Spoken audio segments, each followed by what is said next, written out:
আমি ব্যক্তিগতভাবে মনে করি রাজনৈতিক দলগুলির তো সংস্কার দরকারই, এক নাম্বার। দ্বিতীয়ত হলো রাজনৈতিক দলের যে শীর্ষ নেতাগুলি থাকে তাদের আগে দরকার সংস্কারক। এই শীর্ষ নেতারা যদি সংস্কার না হয় তাহলে রাজনৈতিক দল সংস্কার হবে না। রাজনৈতিক ঊর্ধ্বে দেশ, আমাদের দেশের সবাই আমরা, আমাদের গোল একটা, ক্ষমতায় কিভাবে যাব, দেশকে ভালোবাসে না।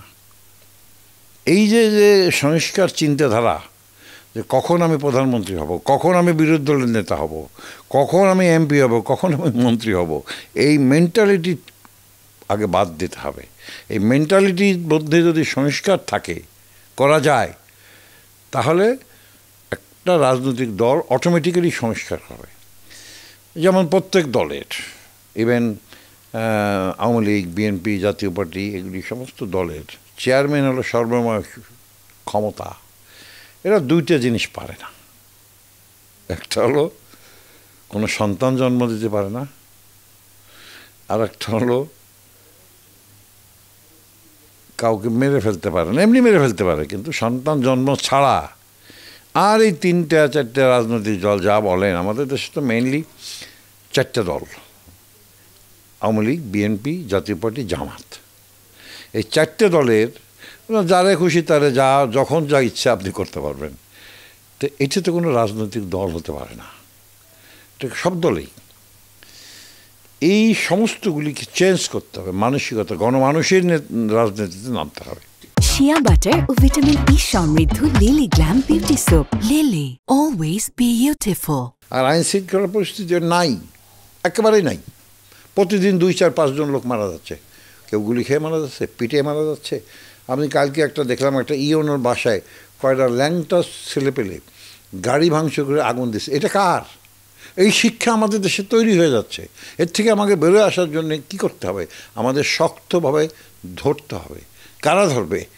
এটা তো আমেরিকা, ভারত, লন্ডন এরা ধরবে না, আমাদেরকেই ধরতে হবে। এই শক্ত হাতে ধরে এই জায়গাটাকে আপনাকে পরিহার করতে হবে। জ্যামজট, গতকালকে আমি রেডিসন থেকে আমার বাসায় আসছি, 4.5 ঘন্টা লাগছে। কনসার্ট হচ্ছে আর্মি স্টেডিয়ামে, ওই পর্যন্ত এসে আবার ঘুরে আবার দিল। আরে বাবা, কনসার্ট হচ্ছে, রাস্তা বন্ধ কেন? কি দরকার? এই কোন দেশের না কোন দেশের প্রাইম মিনিস্টার আসলো, যার নামও জীবনে শুনি নেই। রাস্তা বন্ধ, আপ ডাউন 14 ঘন্টা, 4 ঘন্টা না 8 ঘন্টা। এই সংস্কার তো আমাদের দরকার না। আমাদের দরকার, একটা মানুষ অসুস্থ, তাকে তাড়াতাড়ি মেডিকেলে নিতে হবে। একটা মা অসুস্থ, একটা বাচ্চা হবে, তাকে তাড়াতাড়ি মেডিকেলে দিতে হবে। আমাকে দরকার এইটা। আমাদের কোন বিদেশে কিরা আসলো তারা যায় আগে, যেটা অতীতে যেগুলি হয়েছে। হ্যাঁ, আমাদের দেশের প্রাইম মিনিস্টার, আমাদের দেশের উপদেষ্টারা কোথাও গেলে রাস্তাঘাট খালি, ফু ফা দিয়ে রাস্তা খালি।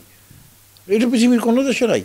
আমার সাথে জাস্টিন ট্রুডোর ব্যক্তিগতভাবে দেখা হয়েছে, আমার সাথে মাহাথির মোহাম্মদের ব্যক্তিগতভাবে দেখা হয়েছে। আমি দেখেছি এদের কোনো সিকিউরিটি গার্ড নেই, সিকিউরিটি নেই। আমার সৌভাগ্য হয়েছে অস্ট্রেলিয়ার প্রাইম মিনিস্টারের সাথে দেখা করার সৌভাগ্য হয়েছে, কানাডার প্রাইম মিনিস্টারের সাথে দেখা করার সৌভাগ্য হয়েছে, আমার মাহাথির মোহাম্মদের সাথে দেখা রাস্তায়, ফুটপাতে। আমি মালয়েশিয়া ফুটপাতে চা খাচ্ছি, মাহাথির মোহাম্মদ আসিয়া ফুটপাতে চা খেয়ে 2 টাকা দাম, ওই দেশে 2 টাকা দিয়ে গেল। আমাকে দরকার এইটা। আমাদের দরকার তো ফুফা দিয়ে সামনে পিছনে গাড়ি 15-20টা গাড়ির তেল খরচ হয় না, নাকি হয় না? উত্তরণের হলো রাজনীতিবিদদের কাছে রাজনীতি থাকতে হবে এক, এবং যে রাজনীতিবিদ দুর্নীতিগ্রস্ত, যে রাজনীতিবিদ ক্ষমতায় যে মানুষের টাকা লুট করবে, যে রাজনীতিবিদ ক্ষমতায় যে দলই হোক না কেন, রাজনীতি করে তাদের পাহাড় সমান টাকা তৈরি করতে হবে, অট্টালিকা করতে হবে। এর থেকে উত্তরণের একটাই মাত্র রাস্তা, সঠিক জায়গায় সঠিক মানুষকে দিতে হবে, নাথিং মোর দ্যান দ্যাট। এর বাইরে আর কিছু নেই।